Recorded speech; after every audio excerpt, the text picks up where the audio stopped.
Ryan is with us in Denver. Hey, Ryan, how are you? Good, Dave. Thanks for taking my call. Sure. What's up? Well, my wife and I just got started on your plan in December, so we built up our emergency fund and then had a couple of emergencies, so we depleted it.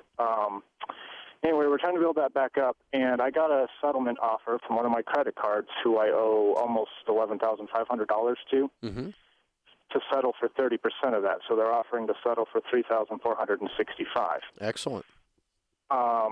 My problem is I don't have that money, and my debt negotiator that I had hired before I got on with your plan told me that I should do whatever I can to get that because that's the best offer I'm going to get, and I should do whatever possible to get that money together that has to be paid to them by tomorrow. So I don't know what your recommendation on that would be. My brother has American Express card that would have to be paid off within a month, which would be pretty hard for me. I've got a couple of trucks I could sell. They're kind of junkers. I don't owe anything on them, but they're not in really good shape. I just have to pay him back within a month. I don't know if that's something you would recommend doing. No, I would not. I would never do that. Borrow on your brother's American Express card. And it's sweet of him to offer, but he's foolish. Yeah. To offer to put his own head on the chopping block like that. That's silly. No, absolutely a bad idea. It's got bad chemistry all over it. You know it, don't you? Yeah, and I don't want to do something. Yeah. Here's the deal. Your debt guy is full of crap. And your debt guy you need to be aware of. Does he get paid when he settles something only? No, I paid them up front. Oh, God help you. Okay. Well, they're just all about jacking things around and all this kind of stuff. Now, if you have room on another credit card that you can borrow money, and you're borrowing money to pay off borrowed money at 30 cents on the dollar, yeah, I would do that. But I would not borrow from your brother's Amex card. No way, no how. And guess what? If they made you this offer, you can get the same offer in 2 or 3 months when you scratch the money together. They still want money.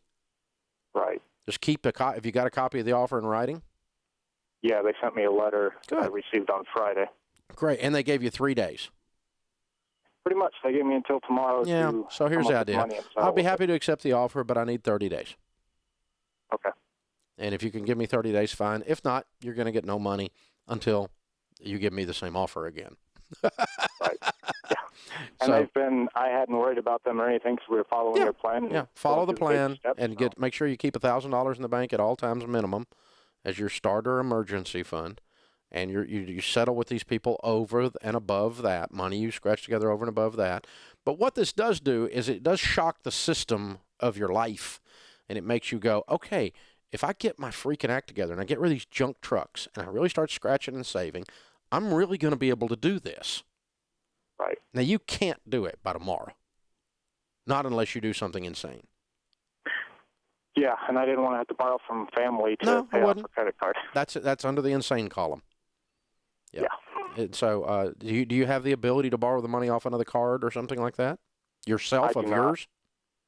Nope. Everything else was either maxed out or went into collections because of a divorce and everything that I went through a couple of years ago. Then what I would do is send a counter offer to their proposal that says in 30 days I think I can do this, or in 60 days I think I can do this. So if you'll give me a 60-day window, I will accept your offer.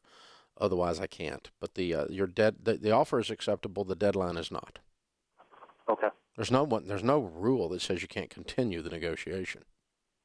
Okay. Because they like keeping the file open. They like the fact that you're talking to them. Now, is this being done through the debt negotiator, or are you doing it yourself? I've been going through the debt negotiator, and they've been talking to the collector for me. Okay, and then you need to explain that to the debt negotiator that I'm not going to do insane things. I'm going to work through this on a systematic, process-driven basis that is wise. Okay. And don't ask me to do insane things again. Okay. I agree that if you could scrape the money together, take the deal. But I didn't hear anything that says you can scrape the money together except under the insane column. Yeah, there's no way I can get it by tomorrow without taking it from somewhere else that I didn't want to do in the first place. Exactly.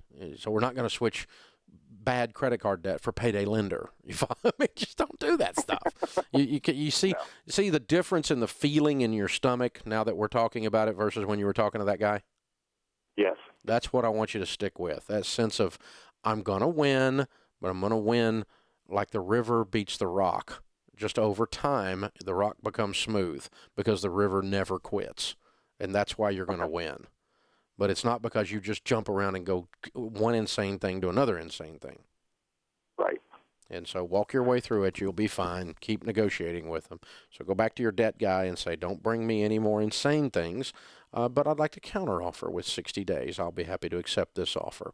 Well, you can't do that. Yes, I can. And if you don't want to do it, I'll be happy to do it. And it's what I paid you for, though. So paid you a lot up front, by the way. So freaking do your job. And then you guys get your act together, scratch that money up, and knock this debt out. And have a garage sale, take an extra job during that 30 days, that 60 days, and let's take advantage of this great offer, because it is a great offer. The amount is, the time frame is untenable.